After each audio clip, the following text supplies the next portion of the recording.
इलाके में अपने नाम को स्थापित करना बहुत बड़ा चैलेंजेस है, कैसा लग रहा है? बहुत बहुत शुक्रिया पहले तो आपको, बहुत अच्छा लग रहा है। ये मेरा ड्रीम एकदम ड्रीम कम ट्रू हो गया। बहुत अच्छा लग रहा है हमको। अभी तक तो कम्प्लीटली बिलीव नहीं हो रहा है कि सच में ये अचीवमेंट हासिल कर लिया मैंने। तो सबसे पहले आपका संक्षिप्त परिचय दे दें अपनी।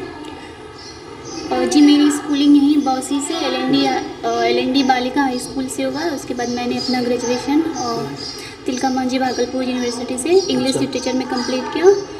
उसके बाद 2 साल बाद मैंने कंप्लीट रूप से बीपीएससी का तैयारी स्टार्ट किया और ये बीपीएससी में थर्ड अटेम्प्ट है जो मुझे सफलता मिली है इसमें। तीसरे बार में आपको ये मिली है ना? इससे पहले भी 2 बार इंटरव्यू दे चुकी हूँ, लेकिन 2-3 नंबर की वजह से फाइनल मेरिट्स में बाहर हो चुकी हूँ। मतलब मैं प्री और मेंस दोनों निकाल ली है पहले भी, तो मसला बन जाता है इंटरव्यू में आपका। इंटरव्यू में नहीं, वो फाइनल में मेरे 2-4 नंबर से छूट जाना, वो मेंस को लेके इंटरव्यू में हमेशा से मुझे अच्छा ही मार्क्स मिला है। अच्छा, तो ये आपका जो रोड मैप रहा है, खास करके जो है ना, ये बहुत कम समय में निकालना, तो बहुत सारे लोगों को देखते हैं कि उम्र रशीदा बन जाते हैं वो, तो इनके पीछे किनको आप देखते हैं कि लगन किसका है? टीचर है, आप है, घर वाले हैं, या सपोर्टिव कौन बने आपके लिए बहुत ज़्यादा? ओबियसली सबसे पहले तो फैमिली मेम्बर्स, इन्होंने अभी तक मेरा हर तरह से सपोर्ट किया है।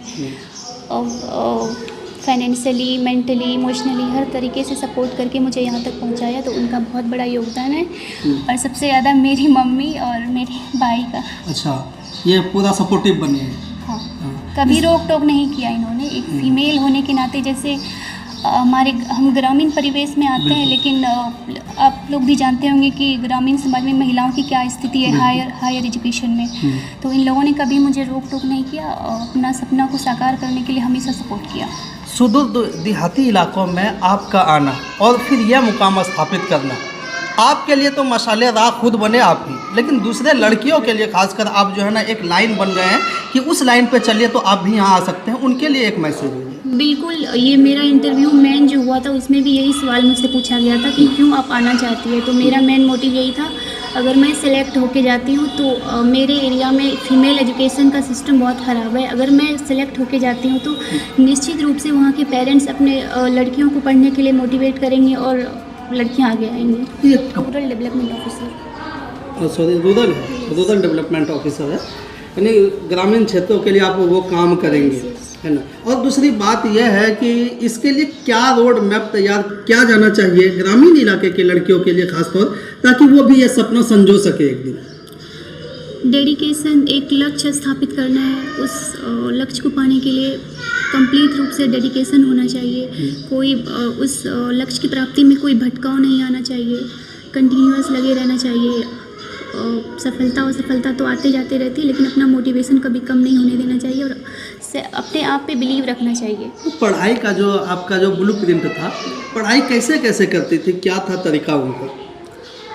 मैं दिन में 8 से 9 घंटा पढ़ाई किया करती थी जी। और उसमें एक बात यह आती है कि इलाके में अगर जो है ना यह देखा जाता है कि फाइनेंशियल कंडीशन एक बहुत बड़ा मुद्दा आ जाता है, आपके लिए ऐसा या और लोगों के लिए ऐसा कुछ है इसमें भी? नहीं, क्योंकि आजकल का ज़माना बहुत यूट्यूब का ज़माना है, इसमें ज़्यादा कोई फाइनेंशियल इशू नहीं बनता है। अगर जिसको चाहिए कि हाँ हम भी ऑफिसर बनेंगे, तो ज़रूरी नहीं कि बड़े बड़े कोचिंग संस्थान में मोटी रकम देके ही ये अचीवमेंट हासिल किया जा सके। मैंने कभी किसी कोचिंग का सहारा नहीं लिया, ये मेरा सेल्फ स्टडी है। तो जैसे कि मोबाइल होता है या पब्लिक प्लेटफॉर्म कह सकते हैं, सोशल मीडिया, इसके ये आपके लिए कितना फ़ायदेमंद, सूदमंद रहा या फिर कितना नुकसानदेह रहा आपके लिए? ये स्टूडेंट पे डिपेंड करता है कि वो सोशल मीडिया को किस तरह से यूज करते हैं। अच्छा। मैंने बहुत स्मार्टली यूज किया यूट्यूब, टेलीग्राम, व्हाट्सएप ग्रुप, मेरे लिए तो बहुत ही पॉजिटिव रहा। आगे का आपका जो है ना कदम, आप तो यहाँ जो भी आपका जो है ना तरीका और हाव देखते हैं, मुझे ऐसा नहीं लग रहा है कि ये अंतिम कदम है आपका, इससे आगे भी है? यस, इससे आगे मेरा नेक्स्ट भी यूपीएससी है। अच्छा, यूपीएससी है ना? तो फिर ये अचीवमेंट आपके लिए एक जो है ना अद्वितीय चीज़ होता है, यह पहला चीज़ होता है आपके ख़ानदान में, या कोई ऐसा है कि जिसको आप देखकर मोटिवेट हुए हो और फिर यह जिज्ञासा हुई कि मैं भी इसी रास्ते पर आऊँगी? नहीं, मैं किसी को देख के मोटिवेट नहीं, मेरे अंदर सेल्फ मोटिवेशन ही शुरू से था कि मुझे अधिकारी बनना है। तो फिर आपका वो अधिकारी बन जाना, ऊपर वाला करे कि बहुत जल्दी आप उस मकाम तक पहुँचे, ज्वाइन हो जाए उसमें, बिल्कुल। तो वहाँ से आपके लिए एक जो है ना नया दिशा और दशा तय करने का एक मौका मिलेगा आपको। तो फिर वो कौन सी दशा दिशा रहेगी जिससे आपको लोगों को जो है ना फ़ायदा किस तरह से पहुँचा सकेंगे, ताकि जो है ना एक मेहनत कश के साथ एक ईमानदारी की झलक जो खुशनुद साहिबा में मिले वो देखने के लिए मिले। बिल्कुल, मेरे पर्सनालिटी का सबसे इम्पोर्टेंट हिस्सा है डेडिकेशन और रिस्पॉन्सिबिलिटी प्लस ऑनेस्टी।